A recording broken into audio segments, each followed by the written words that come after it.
Cette histoire se passe à Paris en 1965. Adam, un jeune écrivain québécois en quête d'inspiration pour son prochain roman, a déménagé en France dans un petit appartement parisien il y a 5 ans. Question de changer un peu d'air et d'environnement de travail. Sauf qu'après plusieurs mois dans cet appartement, des phénomènes étranges ont commencé à se produire chez lui. Des objets et des aliments disparaissaient la nuit. La douche semblait s'activer toute seule. Et surtout, il se réveillait souvent la nuit en pensant avoir entendu des pas. À chaque fois, Adam pensait que c'était son esprit qui lui jouait des tours. Comme il écrivait un roman d'horreur, il était persuadé que ce n'était que son imagination. Mais en réalité, Adam était loin d'imaginer que, entre les murs de son appartement, se trouvait une petite pièce secrète dans laquelle, depuis plusieurs années, quelqu'un vivait là, caché tout près de lui, dans l'ombre. Et on va voir aujourd'hui comment Adam va découvrir cette pièce, qui est l'homme qui s'y cache depuis tout ce temps, pourquoi il est là et surtout, comment Adam va réagir à cette découverte qui changera sa vie, et peut-être la vôtre.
Je suis vraiment pas disponible en ce moment, désolé.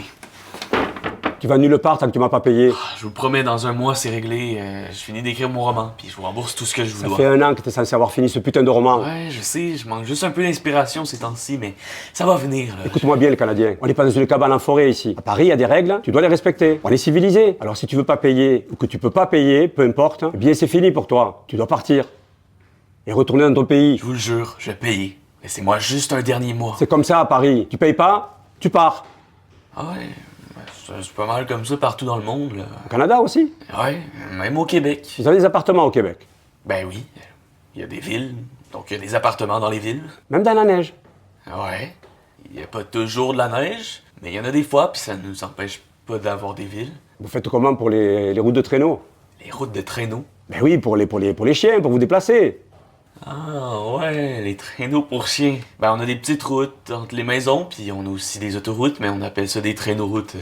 Vous savez, c'est notre seul moyen de transport, donc on est super bien organisé. Ah ouais. J'aimerais pas vivre là-bas, moi. Ça va être inconfortable. En plus, avec votre accent, ça va être vraiment désagréable. Aïe, aïe, aïe. Ouais, en plus il fait un froid de canard, quoi. On caille. En parlant de chien, il y a un beau petit labrador derrière. Hé, on n'a pas le droit au chien ici.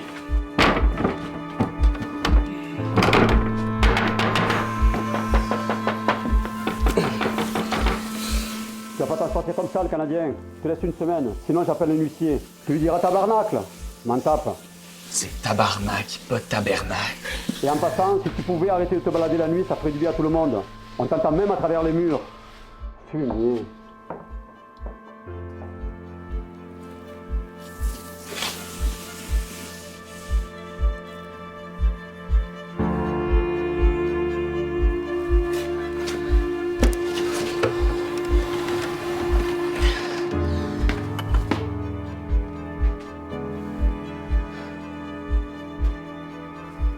Oh mon Dieu, je vous ai vu. Je vais appeler la gendarmerie. Restez là, ne bougez surtout pas. S'il vous plaît, monsieur. Pas les gendarmes. Tout sauf les gendarmes. Je vous en supplie. Pourquoi je vous écouterai? Je vais tout vous expliquer. Allez-y. J'attends. Ils vont m'emmener. Bien sûr qu'ils vont vous amener, les policiers. Vous êtes introduit chez moi sans ma permission. Je ne suis pas un intrus. Mais en tout cas, c'est pas chez vous ici. Parce que sinon, je paierais pas mal moins cher, je peux vous l'assurer. Je suis juif. Et alors? C'est pas une raison pour habiter chez les gens comme ça? Vous habitez vraiment là? Dans les murs de mon appart?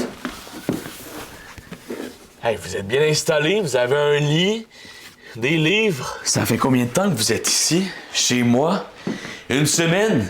Un mois? Ça fait... Ah, puis on s'en fout, hein. Vous irez quand même en prison pour violation du domicile et aussi sûrement cambriolage, vu le nombre de fois que je perds des trucs depuis que je suis arrivé ici. Mon appartement est pas hanté, finalement. C'est un soulagement. S'il vous plaît. Monsieur, On va voir ce qu'en pense la police. je suis ici depuis 23 ans. Ah ouais, c'est ça. Puis moi, mes parents sont congolais. C'était le logement de mes parents. Ils l'ont acheté en 1933, juste avant ma naissance. Et? Vous êtes mieux d'avoir une meilleure raison que ça, parce que là... Ils sont restés ici avec moi jusqu'en 1942. Et il s'est passé quoi après? Vous avez déménagé? Ils les ont embarqués. C'est qui ils? Les gendarmes français, à la demande des Allemands. Ils ont emmené mes parents vers le vélodrome d'hiver, où des milliers de juifs étaient entassés là-bas. Et après, ils les ont envoyés dans les camps. Probablement à Auschwitz, avec les autres juifs capturés ce jour-là. Vous vous cachez ici depuis la guerre? C'est mon père qui a construit cette cachette. Pour pas qu'on se fasse choper par la Gestapo. Mes parents étaient partis acheter des provisions à l'épicerie du coin. Question d'avoir des réserves pour rester cachés plus longtemps. Mais ils se sont fait arrêter et embarquer par les autorités françaises. Moi, je suis resté caché là, en les attendant. Je les attends encore. Depuis 23 ans. Vous aviez quel âge à l'époque? Je venais d'avoir 9 ans. Mais il y a un truc que je comprends pas dans votre histoire. La guerre est finie. La France est libérée depuis genre 20 ans. Qu'est-ce que vous faites encore ici? Je sais pas, vous auriez pu sortir pour essayer de retrouver votre famille peut-être? Vos parents, vos oncles, vos tantes. Ça sert à rien de les attendre cachés dans ce trou. Pourquoi faire? Il y a moins d'une centaine de Français sur plus de 13 000 juifs capturés qui ont survécu aux rafles du Veldiv. Ça n'aurait servi à rien de les chercher. Comment vous savez tout ça? Le dernier locataire d'ici était un vieillard un peu sénile. Il avait une tonne de livres d'histoire et de vieux journaux. Du coup, j'en ai profité pour lire et apprendre sur tout ce qui s'est passé pendant et après la guerre. Il n'a jamais remarqué que des bouquins disparaissaient de chez lui. C'est donc à cause de vous que ma nourriture disparaît depuis 5 ans? Je suis désolé. J'ai essayé d'en prendre le moins possible, mais je pouvais pas résister. Surtout quand vous êtes arrivé avec votre... je me souviens plus très bien. Les sirop d'érable? Oui, c'est ça. Il semblait aussi qu'il partait vite. Est-ce que Jean est au courant que vous êtes ici? Jean? Bon, ben, je pense que ça veut dire non.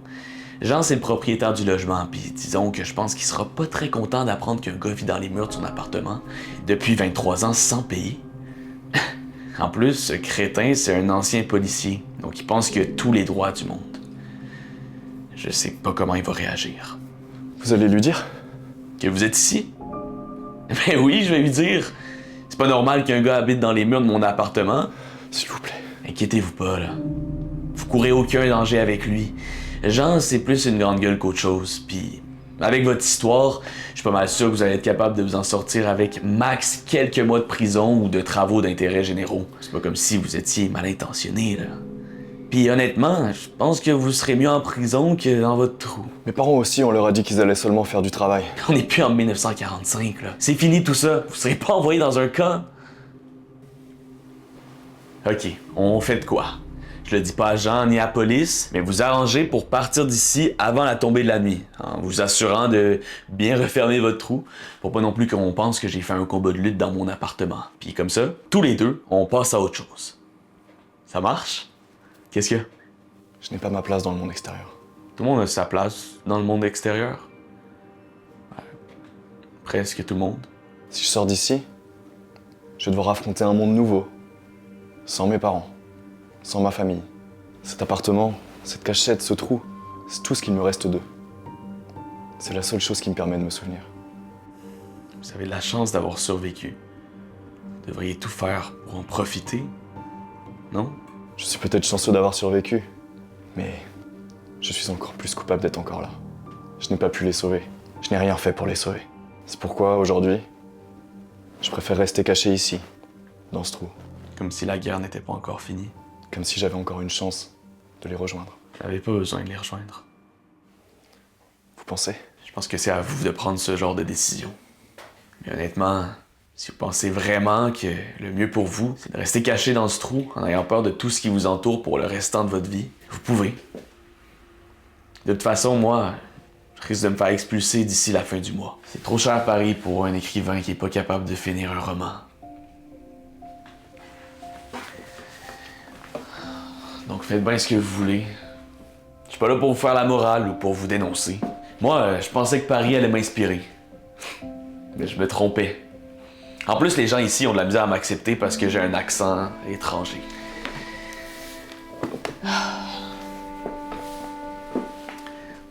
Quand je vais me faire expulser d'ici, je trouverai sûrement pas un autre endroit moins cher.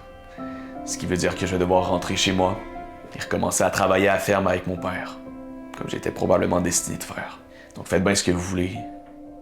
Ça m'importe peu. Donc il va y avoir un autre locataire? Ben oui. Si c'est pas moi, ce sera un autre. Jean, il voudra pas perdre une scène. Il va faire louer dès qu'il m'aura expulsé. C'est quoi une scène? 1 centime. Vous venez d'où? Du Québec. C'est vrai que vous vous déplacez en traîneau là-bas? Vous saviez pas de livres sur les autres pays du monde, là-dedans? Non. Ça se voit. Je pourrais peut-être vous en acheter un sur le Québec avant de partir. Si vous le voulez. J'en serais ravi. Donc ça ne vous dérange pas que je reste? Comme je vous l'ai dit, je pars bientôt de toute façon. Donc non, ça me dérange pas. Mais à une condition. Laquelle? Au lieu de me voler un peu de nourriture à chaque jour, vous devrez sortir 1 fois par jour pour prendre le dîner, ici, avec moi. Ça me fera un peu de compagnie avant mon départ. C'est trop risqué. Très bien. Vous faites quoi? Je m'en vais prévenir Jean qu'il y a un inconnu qui vit chez moi. C'est bon, ok. Je vais sortir. 1 fois par jour. Bien. Marché conclu. Ton nom c'est? Simon. Moi c'est Adam. Ah, et Simon, tu disais pas que tu lisais beaucoup?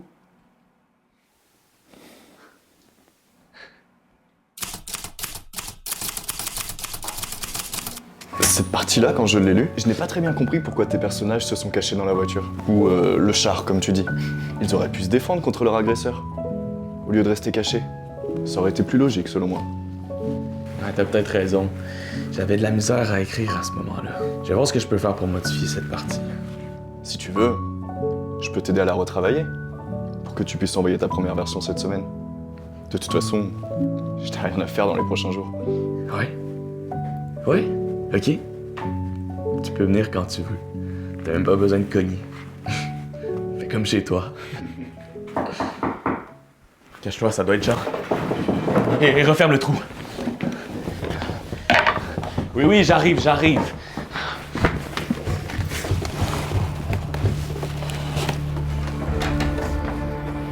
Et puis, on a toujours rien pour payer? Ça arrive, là. J'ai fini d'écrire mon roman, il me reste juste à le publier. Ah oui, parfait. Ça marche? Parfait. Tu dégages. Un huissier viendra demain pour te mettre dehors. Je te conseille de préparer tes affaires. C'est fini pour toi, le Canadien. Tu retournes dans ton igloo.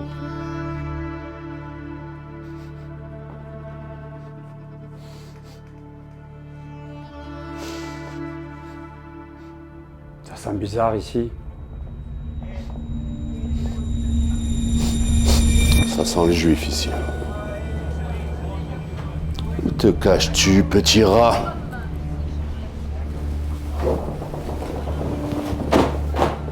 Nous te voulons aucun mal. On veut juste t'emmener voir papa et maman.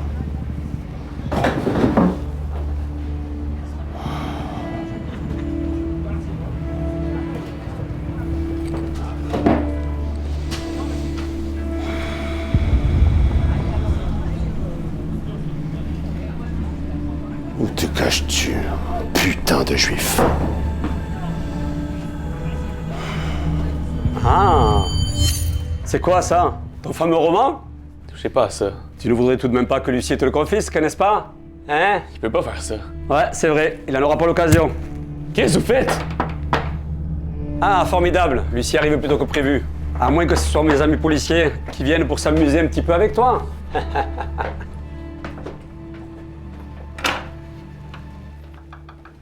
Monsieur? Êtes-vous Lucie? Non. Je suis un ami d'Adam. J'ai quelque chose pour lui. C'est pour son loyer. Il y a l'équivalent des 3 derniers mois là-dedans. Et aussi de quoi pour payer les 2 prochains. Je pense que ce sera assez.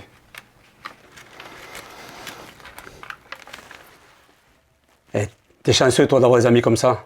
Mais la prochaine fois, j'hésiterai pas à employer les grands moyens. T'as compris? Monsieur?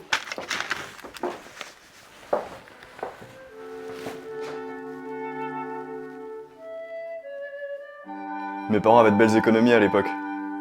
Si tu veux, il m'en reste encore un peu dans le trou.